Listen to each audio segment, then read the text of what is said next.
రంగారెడ్డి జిల్లాలో విషాదం నెలకొంది. పూడూరు మండలం మన్నేగూడలోని ఓ ప్రైవేట్ స్కూల్లో విద్యార్థి అనుమానాస్పద స్థితిలో చనిపోయాడు. చేవెళ్ల మండలం ఆలూరుకు చెందిన నవీన్ 9వ తరగతి చదువుతున్నాడు. రాత్రి పిల్లలతో కలిసి పడుకున్న నవీన్ తెల్లవారేసరికి శవమై కనిపించాడు. దీంతో మృతుని బంధువులు స్కూల్ ఎదుట ఆందోళనకు దిగారు. నవీన్ మృతదేహాన్ని వికారాబాద్ ఆసుపత్రికి తరలించారు.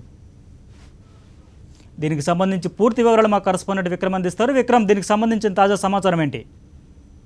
సతీష్, రంగారెడ్డి జిల్లా పూడూరు మండలం మన్నెగూడ సమీపంలోని ఒక ప్రైవేటు పాఠశాలలో 9వ తరగతి చదువుతున్న నవీన్ అనే విద్యార్థి అనుమానాస్పద స్థితిలో మృతి చెందడం జరిగింది. రాత్రి నవీన్ అనే విద్యార్థి తోటి విద్యార్థులతో కలిసి భోజనం చేసి రోజు మాదిరిగా యథాలాపంగా పడుకున్నాడు. అయితే తెల్లవారేసరికి అతను శవమై కనిపించాడు. అయితే పాఠశాల యాజమాన్యం మాత్రం అతను గుండెపోటుతో మృతి చెందాడు, అనారోగ్యం కారణంగానే మృతి చెందాడని చెప్పి పాఠశాల యాజమాన్యం చెప్తుంది. అయితే ఇంకా వైద్యులు మాత్రం వైద్యుల రిపోర్ట్ లో రావాలని చెప్తున్నారు. ఏది ఏమైనా ఏ విధంగా మరణించాడన్నది మాత్రము నివేదికలు వచ్చి పోస్ట్ మార్టం నివేదిక వస్తేనే ఎలా చనిపోయాడన్నది స్పష్టంగా తెలుస్తుందని మాత్రం వైద్యులు చెప్తున్నారు.